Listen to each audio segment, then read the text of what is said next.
अच्छा ठीक है बड़े बाबू, कल भोर होते ही मैं पोस्ट ऑफिस आ जाऊंगा। आज इस अंधेरे में रास्ते पर ना निकलना ही बेहतर होगा। मदन लाल पोस्ट ऑफिस में काम करता था। ट्रांसफर होने की वजह से आज वो इस गांव में अपनी पत्नी के साथ आया था। चारों तरफ उस वक्त घुप अंधेरा था। ऊपर से सर्दियों की कहोर आदर परत दर उतर रही थी। अब बताओ तो, रात में क्या खाओगे? चावल तो लाए ही नहीं। हर वक्त इतनी जल्दी करते रहते हो। एक बार सामान समेटते समय देख तो सकते थे। बोलो अब हम क्या करें? अच्छा ठीक है, गुस्सा मत करो, मैं देख आता हूँ। जरूर कोई दुकान खुली मिल जाएगी। पत्नी को घर पर छोड़कर वो कोहरे से ढकी गांव की सड़क पर आगे बढ़ने लगा। दूर रेल लाइन से कभी कभी ट्रेन की सीटी की आवाजें आ रही थी। चलते चलते मदन लाल सोच रहा था, इस सुनसान गांव में दुकान मिलना बहुत मुश्किल लग रहा है, लेकिन थोड़ा ढूंढने पर शायद क्या पता मिल जाए। अचानक से सड़क के ठीक बाएं ओर एक लालटेन की पीली रोशनी टिमटिमा रही थी। वही पुरानी घुमट्टी वाली दुकान थी। मदन लाल रुक गया। अरे यही दुकान तो रास्ते से आते वक्त हमने देखी थी। दुकान के अंदर लगभग 65 साल का एक आदमी बैठा है। रंग एकदम सावला काला, मगर चेहरा अजीब तरह से मीठी मुस्कान से भरा हुआ। चावल मिलने की खुशी से मदन लाल का दिल खुश हो गया। वो तेजी से दुकान की ओर बढ़ा। ये बाबू, आइए आइए, मेरी दुकान में आइए। मदन लाल थोड़ा चौंक गया, फिर भी कदम बढ़ाकर जैसे ही दुकान की देहरी पर पहुंचा, उसकी नजर दुकान के सामने बिल्कुल बीचों बीच पड़े एक मिट्टी के घड़े पर पड़ी। उसके चारों ओर काली सी खाई जमी हुई थी। बूढ़ा आदमी जिसका रंग बिल्कुल काला था, मगर चेहरे पर अजीब मीठी मुस्कान थी। उफ, अरे बाबू, ये घड़ा जरा पैर से हटा दीजिएगा। आंखों से जरा ठीक से दिखता नहीं है, नहीं तो मैं खुद ही हटा देता। ये घड़ा ठीक है, हटा रहा हूँ। वो पैर से जैसे ही खड़े को धकेलता है, घड़ा धच की आवाज के साथ लुढ़क कर टूट जाता है। टूटे हुए घड़ों के टुकड़ों के बीच अचानक 2 सूखी हड्डियों के टुकड़े और 1-2 मुरझाए हुए सूखे फूल दिखाई देते हैं, मानो वो बहुत साल पुराने हो। और इस समय हवा में एक अजीब सी सड़ी हुई बदबू फैल गई। मदन लाल को यह सब थोड़ा अजीब लगा। ये सब क्या है? अरे कुछ नहीं बाबू, मैं तो सबको समझाता रहता हूँ। इधर बच्चे खेलते हैं ना, कौन जाने कहां से फेंक गया होगा। हाँ, अब बताइए आपको क्या चाहिए? चावल है आपके पास, आधा किलो दीजिए। चावल? अरे बाबू, आपके लिए सबसे अच्छे चावल दूंगा। वो दुकान के कोने से चमकदार, लगभग बिल्कुल नए जैसा एक थैला लाकर मदन लाल के हाथ में पकड़ा देता है। लीजिए, पैसे नहीं लगेंगे बाबू, आपका मन ही मेरी कीमत है। क्या पैसे क्यों नहीं? नहीं, पैसे तो मैं जरूर दूंगा। अरे बाबू, आप मेरी दुकान पर आए, यही मेरी खुशी है। जो चाहिए हो शाम के बाद आकर ले जाइएगा, ठीक है? थोड़ा रुक कर वो और भी नर्म आवाज में कहता है, मेरा नाम कालिदास है, वैसे प्यार से लोग मुझे कालिया कहते हैं। ठीक है अंकल, फिर आऊंगा मैं। दुकान से बाहर निकलकर जैसे ही मदन लाल ने पीछे मुड़कर देखा, अचानक उसके शरीर में सिहरन दौड़ गई।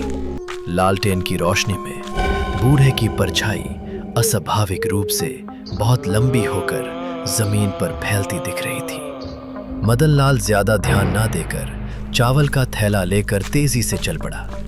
उसे खुद नहीं पता था कि वह किस जगह से घर वापस जा रहा है। सुबह होते ही मदन लाल पोस्ट ऑफिस पहुंचा। सूरज पोस्ट ऑफिस के बाहर ही खड़ा था। बड़े बाबू, आज मैं जरा जल्दी घर चला जाऊंगा। क्यों? क्या हो गया? इतनी जल्दी क्यों? असल में बाबू, कल रात को एक बहुत बड़ी घटना हुई है, जिसकी वजह से 20 साल पुराना आतंक शायद अब इस गांव में दोबारा आ गया है।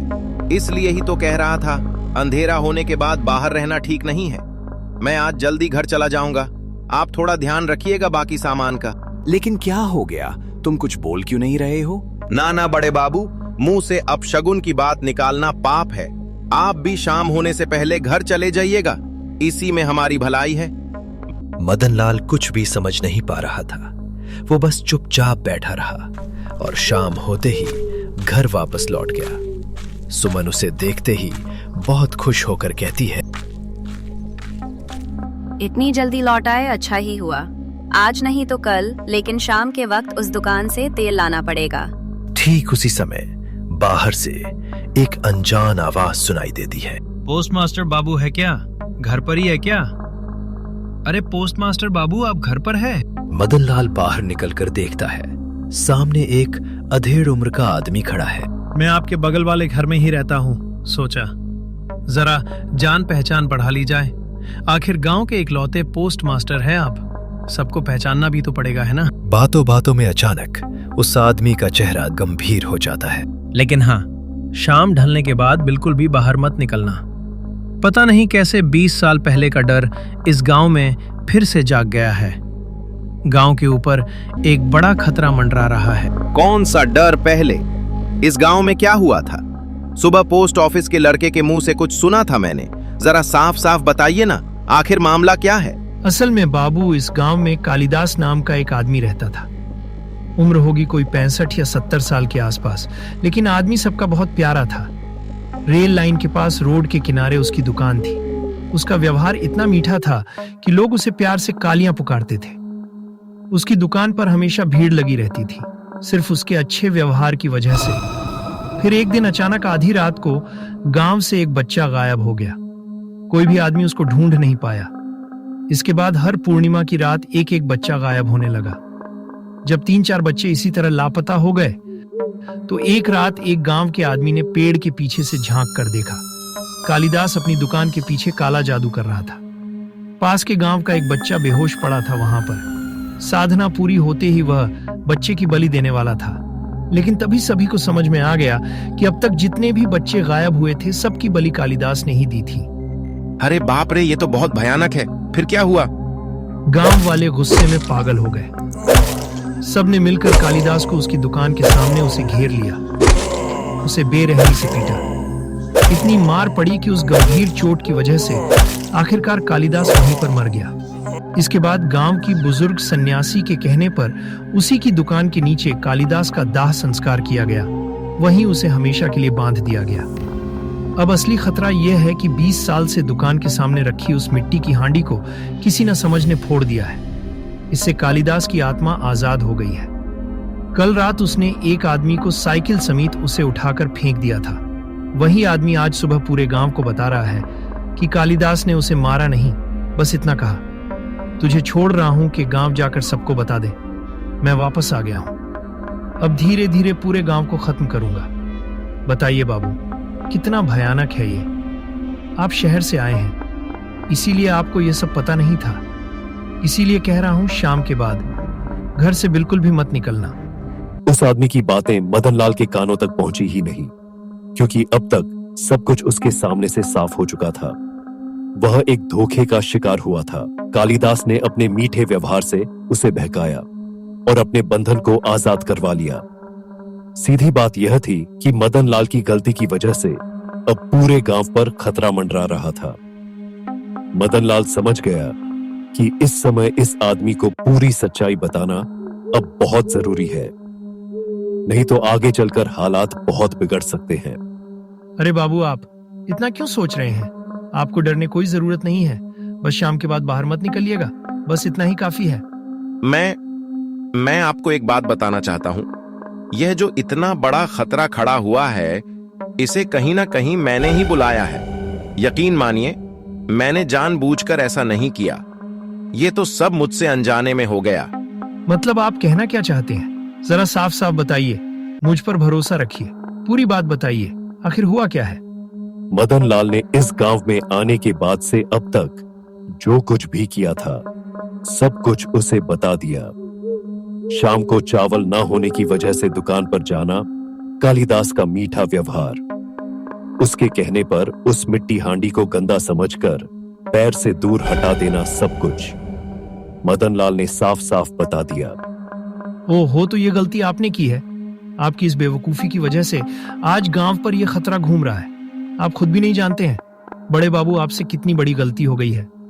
अब मुझे बस यह बता दीजिए, अब मुझे क्या करना होगा? अपनी इस गलती का प्रायश्चित करने के लिए हर चीज करने के लिए तैयार हूँ। मदनलाल और बाकी गांव वाले सब लोग चुपचाप गांव के पश्चिम में बूढ़े सन्यासी के पास जाते हैं। उस समय शाम को आंगन में बैठे सन्यासी जी अपनी भक्ति कर रहे थे।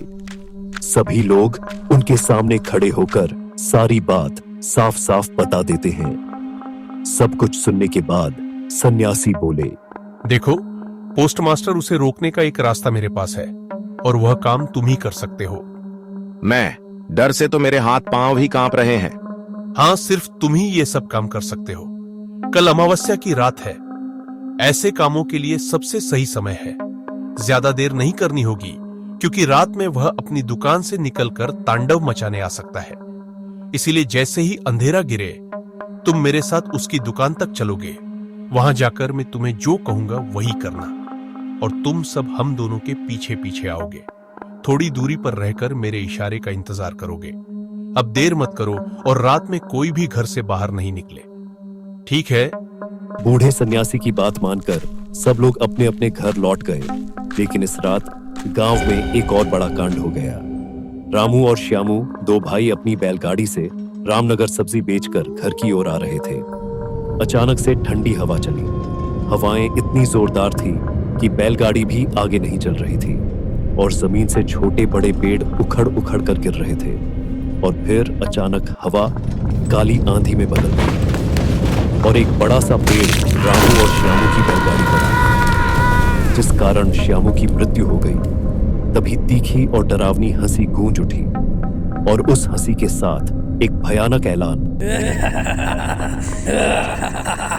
अरे रे, तुम्हारा कालिदास लौट आया है। ये तो बस शुरुआत है। पूरा गांव तैयार है और भयानक मंजर देखने के लिए। अगले दिन घोर अमावस्या की रात थी। जैसे ही अंधेरा गिरा, बूढ़ा सन्यासी और मदनलाल सीधे उस दुकान के पास पहुंच गए। देखो पोस्टमास्टर बाबू, दिल मजबूत करना होगा। ये काम तुम्हें ही करना है। तुम्हारे पास बहुत कम समय है और याद रखना वो तुम पर भरोसा करता है क्योंकि तुमने ही उसे उसके पुराने बंधन से आजाद किया था। तुम दुकान के अंदर जाओगे और बातों में उसे उलझाए रखोगे। उसी समय मैं दुकान के चारों तरफ बंधन बना दूंगा ताकि वह वहां से निकल ना सके। और जब मैं दुकान के सामने पहुंचूं तो मेरे इशारे पर तुम तुरंत बाहर कूद आना। फिर मेरा असली काम शुरू होगा। सन्यासी की बात मानकर मदनलाल दुकान के अंदर चला जाता है। मदनलाल को देखकर कालू बहुत खुश हो जाता है। पहले की तरह मीठे व्यवहार से उसे बैठने को कहता है। अरे पोस्टमास्टर बाबू, आइए आइए। मैं तो आपके बारे में ही सोच रहा था। उस दिन के बाद से आप दुकान पर आए ही नहीं। बताइए क्या चाहिए आज आपको? आज कुछ नहीं चाहिए चाचा, बस 2 पल आपके साथ सुख दुख की बात करने चला आया हूँ। बहुत अच्छा काम किया। अगर मन खराब हो तो शाम के समय यहीं चला आया कीजिएगा। मदनलाल उसे बातों में उलझाए रखता है। उधर सन्यासी दुकान के चारों तरफ बंधन पूरा कर देता है और सामने आकर जोर से बोलता है, अब एक पल की भी देर नहीं, तुरंत दुकान से बाहर आ जाओ। सन्यासी के एक इशारे पर मदनलाल एक छलांग में दुकान से बाहर आ जाता है और वह सन्यासी के पास खड़ा हो जाता है। इस पल सन्यासी मंत्र पढ़ते हुए पानी जैसी कोई चीज दुकान के सामने छिड़क देता है। ओ कालिदास, क्या सोचा था तूने? मैं तुम्हें रोक नहीं पाऊंगा। जब तक मैं जिंदा हूं इस गांव का कोई नुकसान तो नहीं कर पाएगा। इस बार ऐसा बंधन दूंगा कि तेरी 7 पीढ़ियां भी यहां से बाहर नहीं निकल पाएगी। कालिदास का चेहरा अचानक बदल जाता है। वो इंसान से ज्यादा एक भयानक दानव जैसा लगता है। गुस्से से पुकारते हुए वह चिल्लाया, सन्यासी, तूने मेरे साथ धोखा किया है। मैं यहाँ से सबसे पहले आजाद होकर तुझे ही मारूंगा। और पोस्टमास्टर, तूने मेरे मीठे व्यवहार का मुझे ये परिचय दिया। मैंने तेरा कोई नुकसान नहीं किया। और तू इन सब से जा मिला है। सन्यासी की बात, मैं तुझे भी भयानक मौत दूंगा, चाहे तू कहीं भी छिप जाए। सन्यासी इशारे से 4-5 और गांव वालों को बुलाता है, सबको मंत्र सिखाकर साथ में जप करवाता है। अचानक कालिदास के शरीर और उसकी दुकान में भयानक आग भड़क उठती है। उसकी चीखें धीरे धीरे हवा में घुल जाती है। आग बुझने के बाद वहां कुछ भी नहीं बचता, मानो वहां कभी कोई दुकान थी ही नहीं। सन्यासी एक नई मिट्टी की हांडी के नीचे कुछ हड्डियां, सिंदूर और कुछ गुड़हल के फूल रखता है। उस पर मिट्टी डालकर एक बरगद का पौधा लगा देता है। जब बरगद बड़ा हो जाएगा तो कोई इसे काटने की हिम्मत नहीं करेगा, और जब तक बरगद रहेगा कालिदास की आत्मा भी यहां से बाहर नहीं निकल पाएगी। उसी रात सब लोग निश्चिंत होकर अपने अपने घर लौट गए। कुछ दिनों बाद उस जगह के चारों तरफ दीवार खड़ी कर दी, ताकि बरगद के बड़े होने तक कोई वहां ना जा सके। दोस्तों, ये डरावनी कहानी आपको कैसी लगी? कमेंट में जरूर बताइए। वीडियो पसंद आए तो लाइक करें और चैनल को सब्सक्राइब करना बिल्कुल ना भूलें। और अगर आप चाहते हैं कि अगली कहानी में आपके गांव का नाम या आपका नाम लिया जाए, तो कमेंट में अपना नाम और गांव का नाम जरूर लिखें।